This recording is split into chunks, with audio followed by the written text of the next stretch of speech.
اب آئی ہے وہ آیت اصل میں کانٹے دار آیت جو ہے، جو عورتوں کی حلق سے بہت مشکل سے اترتی ہے، کانٹا بن کر اٹک جاتی ہے۔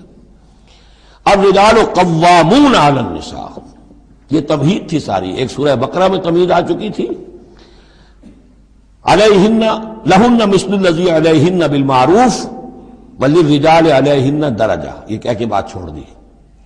آگے آئے لا تتمنوا ما فضل اللہ بعضهم علی بعض، اور مزید اس کے لیے ذہنی جو ہے تیاری کر دی۔ اب آ رہی ہے وہ چیز جو چبھنے والی چیز ہے۔ الرجال قوامون علی النساء، مرد عورتوں پر حاکم ہے۔ یہ میں ترجمہ زور دے کر رہا ہوں۔ یہ قامہ جو ہے، قامہ جب علا کے ساتھ آئے گا تو کچھ اور معنی ہوں گے، قامہ بے کے ساتھ آئے گا کچھ اور معنی ہوں گے۔ قامہ بے کسی شے کو قائم کرنا، کونوا قوامین بالقسط، اسی سورہ مبارکہ میں یہ آیت آ جائے گی، کونوا قوامین بالقسط، عدل کو قائم کرنے والے بن کر کھڑے ہو جاؤ۔ قامہ علا، کسی کے اوپر، سر پر مسلط ہونا، یہ ہے گویا کہ ایک درجہ حاکمیت ہے۔ گھر کے ادارے میں حاکم ہونے کی حیثیت مرد کو حاصل ہے۔ سربراہ خاندان جو ہے وہ مرد ہے، عورت نہیں ہے۔ عورت کو بہرحال اس کے ساتھ ایک وزیر کی حیثیت سے کام کرنا ہے، یہ ہے اس کا اصل رول۔ اسی لیے میں بیان کر چکا ہوں کہ وہ جو نسیان کا معاملہ تھا، اللہ تعالیٰ نے اس کے اندر چونکہ یہ سیکنڈ رول پلے کرنا ہے اسے یقیناً اس کے جذبات کو تو زیادہ ٹھیس پہنچنے کا امکان رہے گا۔ آدمی کو، ہر انسان، مرد بھی چاہتا ہے میری بات چلے، عورت چاہتی ہے میری بات چلے۔ اب آخر کار کس کی بات چلے گی؟ یا تو دونوں کسی طریقے سے کسی مسئلے میں متفق ہو جائیں، اور عورت جو ہے بیوی اپنے شوہر کو دلیل سے، اپیل سے جس طرح قائل کر لے تو معاملہ ٹھیک ہو گیا۔ اب اگر نہیں ہو رہا معاملہ تو اب کس کی رائے چلے گی؟ مرد کی رائے چلے گی۔ تو کس کو اس سے ایک صدمہ پہنچے گا؟ عورت کو پہنچے گا۔ لیکن اس صدمے کا ہی جو ہے انفلوئنس، اس کو کم کرنے کے لیے سیفٹی والو، نسیان کا مادہ اللہ تعالیٰ نے عورت میں زیادہ رکھ دیا۔ اسی لیے پھر اس قانون شہادت کے اندر ایک مرد کی جگہ 2 عورتوں کو وہاں پر اس کا نصاب رکھا گیا۔ الرجال قوامون علی النساء بما فضل اللہ بعضهم علی بعض۔ اب یہ دوسری بات ہے کہ اگر وہ شوہر حاکم ہو کر ظلم کرتا ہے، ان کے حق ادا نہیں کرتا ہے، تو اللہ کے ہاں بڑی سخت پکڑ ہوگی۔ یہ تو دوسری بات ہے بالکل۔ لیکن یہ کہ جو قانون ہے اسلام کا وہ یہی ہے کہ یہ اختیار دیا گیا، اب آپ اس اختیار کا غلط استعمال کر رہے ہیں، آپ اس کو ظلم کا ذریعہ بنا رہے ہیں، تو اس کی سزا اللہ تعالیٰ کے ہاں آپ کو مل جائے گی۔ بما فضل اللہ بعضهم علی بعض، بسبب اس فضیلت کے جو اللہ نے بعض کو بعض پر دی ہے، وبما انفقوا من اموالہم، اور بسبب اس کے کہ جو وہ خرچ کرتے ہیں اپنے مال۔ اب دیکھیے یہ خرچ کرنے کا معاملہ اسلام میں شادی سے شروع ہو گیا۔ شادی مرد کی بھی ضرورت ہے، عورت کی بھی ضرورت ہے، لیکن مرد مہر دیتا ہے، عورت مہر وصول کرتی ہے۔ تو جو خرچ کرنے والا ہے اب اس کی ایک حیثیت دوسری ہو گئی۔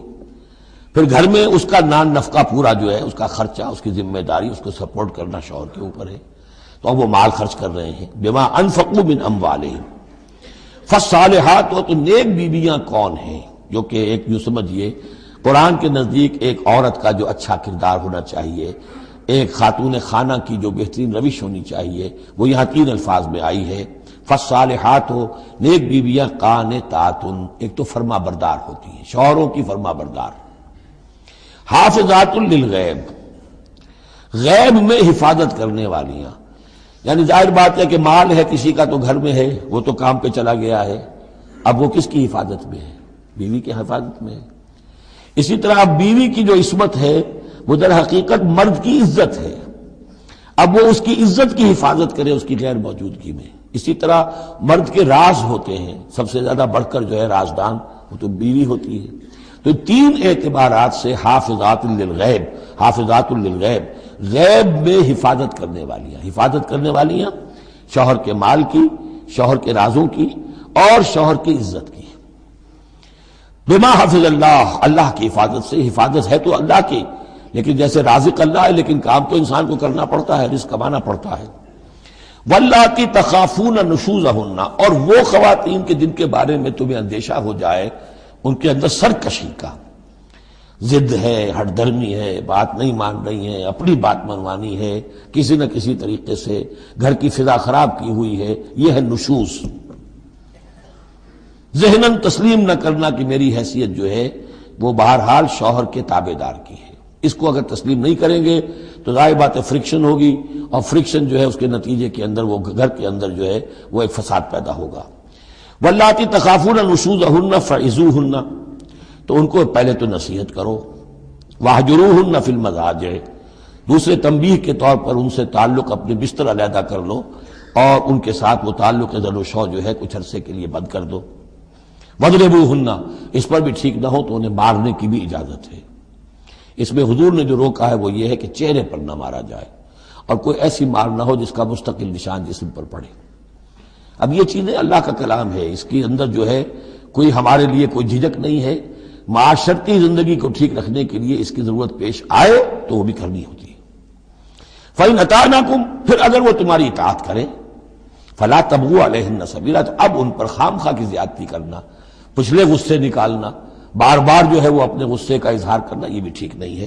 ان اللہ کان علیٰ کبیرا، یقیناً اللہ تعالیٰ بہت بلند ہے، بہت بڑا ہے۔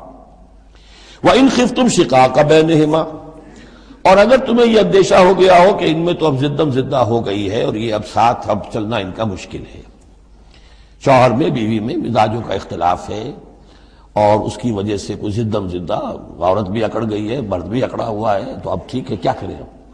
تو اس میں ایک کوشش کرنے کا حکم دیا پہلے، فَبَعْثُوا حَكَمًا مِّنْ أَهْلِهِ وَحَكَمًا مِّنْ أَهْلِهَا، تو ایک حکم مقرر کرو ثالث، لڑکے والوں میں سے، شوہر والوں میں سے، شوہر کے خاندان میں سے، اور ایک حکم جو ہے اس عورت یا لڑکی کے خاندان والوں میں سے۔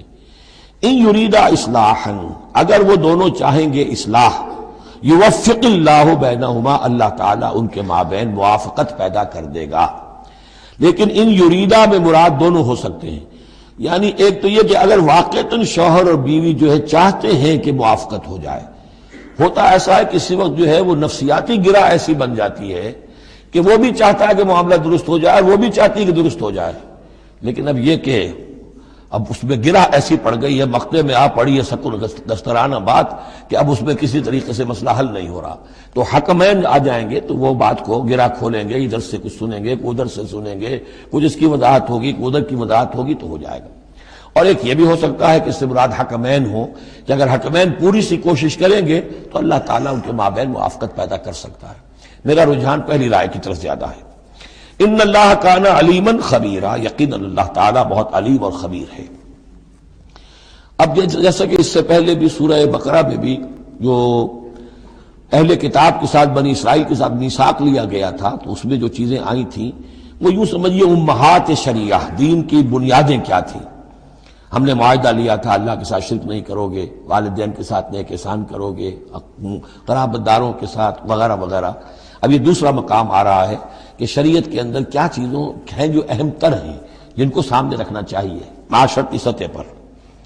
سب سے پہلی بات وَاعْبُدُوا اللَّهَ وَلَا تُشْرِكُوا بِهِ شَيْئًا، پہلا حق اللہ کا ہے، اللہ کی بندگی اور پرستش کرو، اس کے ساتھ کسی کو شریک نہ ٹھہراؤ۔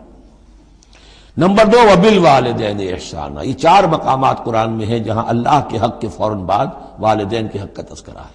والدین کے ساتھ حسن سلوک، یہ بھی ہمارے ہاں کے خاندانی نظام کے لیے بہت اہم بنیاد ہے کہ والدین کے ساتھ ان کا ادب ہو، ان کی خدمت ہو، ان کے ساتھ حسن سلوک ہو، ان کے سامنے آواز پست رکھی جائے۔ بڑی تفصیل سے سورہ بنی اسرائیل میں یہ بات آئے گی، لیکن یہ کہ یہ ہمارے معاشرے میں خاندان کے استحکام کی یہ بھی ایک بہت اہم بنیاد ہے۔ وَبِذِي الْقُرْبَىٰ، قرابت داروں کے ساتھ، وَالْيَتَامَىٰ وَالْمَسَاكِينِ، اور یتیموں کے ساتھ اور مسکینوں کے ساتھ، وَالْجَارِ ذِي الْقُرْبَىٰ، اور وہ ہمسایہ جو قرابت دار بھی ہو۔ پہلے عام طور پر محلے ایسے ہی ہوتے تھے، ایک ہی قبیلہ ایک جگہ رہ رہا ہے، رشتہ داری بھی ہے، ہمسائے بھی ہے۔ وَالْجَارِ الْجُنُبِ، اور اجنبی ہمسایہ بھی ہو سکتا ہے، جیسے آج کل شہروں میں ہوتے ہیں ہمسائے اجنبی ہوتے ہیں۔ وَالصَّاحِبِ بِالْجَنبِ، اور ایک عارضی قسم کی بھی ہمسائیگی ہوتی ہے کہ جو آپ کے برابر بیٹھا ہوا ہے، آپ بس میں بیٹھے ہیں آپ کے برابر بیٹھا ہو، یہ بھی آپ کا ہمسایہ ہے، جو کسی بھی اعتبار سے آپ کے ساتھ ہے، آپ کے پاس بیٹھنے والا ہے، اس کے ساتھ بھی نیک سلوک۔ وابن السبیل، اور مسافر کے ساتھ نیک سلوک۔ وما ملکت ایمانکم، اور جو بھی تمہارے لونڈی غلام ہیں، جو تمہاری ملک یمین ہے، ان کے ساتھ بھی نیک سلوک۔ ان اللہ لا یحب من کان مختالا فخورا، اللہ کو بالکل پسند نہیں ہے وہ لوگ کہ جو مختال ہیں، شیخی خوڑے اور اکڑنے والے، فخر کرنے والے، اکڑ کرنے والے۔ الذین یبخلون ویامرون الناس بالبخل، جن میں یہ شیخی خوری ہوتی ہے، اکڑ ہوتی ہے، پھر وہ بخیل بھی ہوتے ہیں۔ اس لیے کہ عام طور پر تو انہیں اپنا جو تکبر ہوتا ہے وہ دولت کے برابر ہوتا ہے، انہیں معلوم ہے ہمارے پاس دولت ہے، تو ظاہر بات ہے دولت اگر وہ خرچ کر دیں گے اور دولت جو ہے نہیں رہے گی تو عزت نہیں رہے گی۔ جو کہ بخل کرتے ہیں وہ یامرون الناس بالبخل، اور لوگوں کو بھی نیکی بخل کا حکم دیتے ہیں، کیونکہ جب لوگ دیکھتے ہیں کہ یہ لوگ ذرا خرچے کے اندر کمی کرتے ہیں تو انہیں اندیشہ ہوتا ہے کہ یہ ہمیں ملامت کریں گے، تم بڑے بخیل ہو، تو اس سے پہلے ہی کیوں نہ کہو بابا یہ اس طرح نہ کیا کرو، تم خام پیسے اڑاتے ہو، کچھ نہ کچھ بچا کے رکھا کرو اور وقت پہ کام آئے گا، تو بجائے اس کے کہ آپ کو کوئی ڈیفنس لینا پڑے پہلے ہی آفنس لیجئے۔ تو یامرون الناس بالبخل، وہ لوگوں کو بھی بخلی کا مشورہ دیتے ہیں کہ عقل کے ناخن لو۔ وَيَكْتُمُونَ مَا آتَاهُمُ اللَّهُ مِنْ فَضْلِهِ، اور وہ چھپاتے ہیں اس کو جو اللہ نے انہیں اپنے فضل میں سے دیا ہے۔ دولت ظاہر ہوگی تو کوئی سائل سوال کر بیٹھے گا، یعنی اچھا مسکین صورت بنائے رکھو کہ ان کے اوپر تو شاید خود 2 وقت کے فاقے ہیں، اب ان سے میں کیا ان کے سامنے ہاتھ دراز کروں۔ وَأَعْتَدْنَا لِلْكَافِرِينَ عَذَابًا مُهِينًا، اور ایسے کافروں کے لیے ہم نے بڑا اہانت آمیز عذاب تیار کر رکھا ہے۔ وَالَّذِينَ يُنْفِقُونَ أَمْوَالَهُمْ رِئَاءَ النَّاسِ، اور اس سے بھی آگے بڑھ کر وہ لوگ ہیں برائی کے اندر، شناعت کے اندر، کہ جو خرچ کرتے ہیں مال لوگوں کو دکھاوے کے لیے۔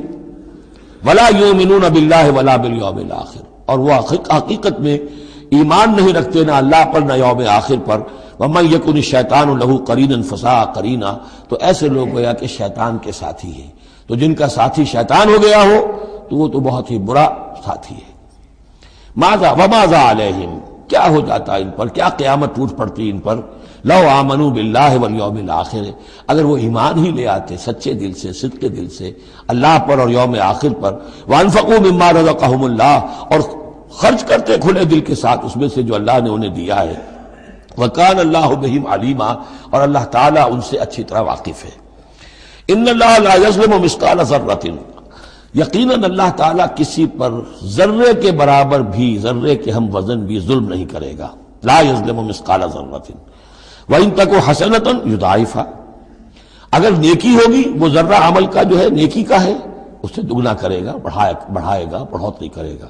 وَيُؤْتِ مِن لَّدُنْهُ، نہ صرف اس کو بڑھا کر دے گا واپس بلکہ اور اپنے پاس سے یؤتِ مِن لَّدُنْهُ أَجْرًا عَظِیمًا، خاص اپنے خزانے فضل سے مزید بہت بڑا اجر دے گا۔ اب یہ آیت جو آ رہی ہے آیت نمبر 41 سورہ مبارکہ کی، یہ بڑی اہم ہے، یہ وہ شہادت علی الناس سے متعلق ہے جو سورہ بقرہ میں جو مضمون آیا تھا کہ اے مسلمانوں تمہیں اب شہداء علی الناس بنایا گیا، جیسے کہ نبی تم پر شہید تھے یا نبی نے تم پر شہادت دی ہے۔ نبی قیامت کے دن کھڑے ہو کر کہیں گے اے اللہ میرے پاس جو دین آیا تھا میں نے انہیں پہنچا دیا تھا، اب یہ ذمہ دار ہیں، they are responsible for their attitude and conduct. تو یہ بات تمہیں کہنی ہے قیامت کے دن کھڑے ہو کے، اے اللہ ہم نے اپنے زمانے کے لوگوں تک تیرا دین پہنچا دیا تھا۔ اب اس کے بعد جو بھی طرز عمل ہے یہ جواب دیں، ایسا نہ ہو کہ الٹا وہ ہمارے اوپر مقدمہ کرے کہ اللہ ان بدبختوں نے ہمیں نہیں پہنچایا، یہ خزانے کے سانپ بن کر بیٹھے رہے۔ تو یہ تو ایک رخ ہے اس کا، لیکن یہ کہ جس کے ذمے یہ ڈیوٹی لگ گئی ہو، واقعہ یہ ہے کہ اس کے لیے تو ایک بہت بھاری یوں سمجھیے کہ بوجھ ہے اس پر۔ اب اس کا جو ہے نقشہ کھینچا جا رہا ہے قیامت کے دن کیا ہوگا۔ فَكَيْفَ إِذَا جِئْنَا مِن كُلِّ أُمَّةٍ بِشَهِيدٍ، تو کیا ہوگا اس دن، کیا صورتحال ہوگی جس دن کے ہم ہر امت میں سے ایک شہید کھڑا کریں گے۔ کون؟ ان کا نبی اور رسول جس نے ان کو دعوت پہنچا دی۔ وَجِئْنَا بِكَ عَلَىٰ هَٰؤُلَاءِ شَهِيدًا، اور اے نبی آپ کو ہم لائیں گے ان پر گواہ بنا کر، یعنی آپ کو کھڑے ہو کر کہنا ہوگا، جس کو کہ ہمارے تصور میں کہتے ہیں، ہمارے اصطلاح میں پروزیکیوشن وٹنس۔ عدالت خدا بندی کا پروزیکیوشن وٹنس کون ہے؟ نمبر 1 پروزیکیوٹر کون ہے؟ نبی۔ اے اللہ تیرا پیغام جو پہنچا تھا میں نے پہنچا دیا تھا، now they are accountable responsible. تو اس کے کیا معنی ہوئے؟ اپنی ہی قوم کے خلاف گواہی آ گئی نا۔ علا کا لفظ یہاں بھی نوٹ کر لیجیے، علا ہؤلاء شہیدا، علا ہمیشہ مخالفت کے لیے آتا ہے۔ ہم توقع میں ہیں کہ ہمیں تو شفاعت ملے گی میٹھی میٹھی، یہاں کڑوا معاملہ ہے۔ اے اللہ یہ بدبخت ہے جنہیں میں دین دے کر گیا تھا، ان کا کام تھا دین پھیلانا، انہوں نے خود دین کو چھوڑ دیا۔ تو نبی شفاعت کریں گے یا نبی مقدمہ قائم کریں گے؟ وقال الرسول یا رب ان قوم اتخذوا هذا القرآن مہجورا، اور کہیں گے رسول کہ اللہ میری اس قوم نے قرآن کو ترک کر دیا تھا۔ اس آیت کے بارے میں ایک واقعہ بھی ہے کہ ایک مرتبہ حضور صلی اللہ علیہ وسلم نے حضرت عبداللہ ابن مسعود سے کہا کہ مجھے قرآن سناؤ. انہوں نے عرض کیا حضور آپ کو سناؤں، آپ پر تو نازل ہوا ہے. فرمایا ہاں لیکن مجھے کسی دوسرے سے سن کر کچھ اور حظ حاصل ہوتا ہے، لطف آتا ہے. سورہ نساء انہوں نے پڑھنی شروع کی، شروع سے لے کے پڑھتے جا رہے ہیں. ظاہر بات ہے کہ حضور بھی سن رہے ہیں، باقی اور صحابہ بھی ہوں گے، اور حضرت عبداللہ ابن مسعود کی گردن نیچی ہے، پڑھ رہے ہیں. جب اس آیت پر پہنچے فَكَيْفَ إِذَا جِئْنَا مِن كُلِّ أُمَّةٍ بِشَهِيدٍ وَجِئْنَا بِكَ عَلَىٰ هَٰؤُلَاءِ شَهِيدًا. تو حضور نے فرمایا حسبک حسبک، بس کرو بس کرو. اور عبداللہ ابن مسعود نے سر اٹھا کر دیکھا تو حضور کی آنکھوں سے آنسوؤں کی لڑیاں چل رہی تھیں. اپنی قوم کے خلاف مجھے گواہی دینی ہوگی. وَجِئْنَا بِكَ عَلَىٰ هَٰؤُلَاءِ شَهِيدًا.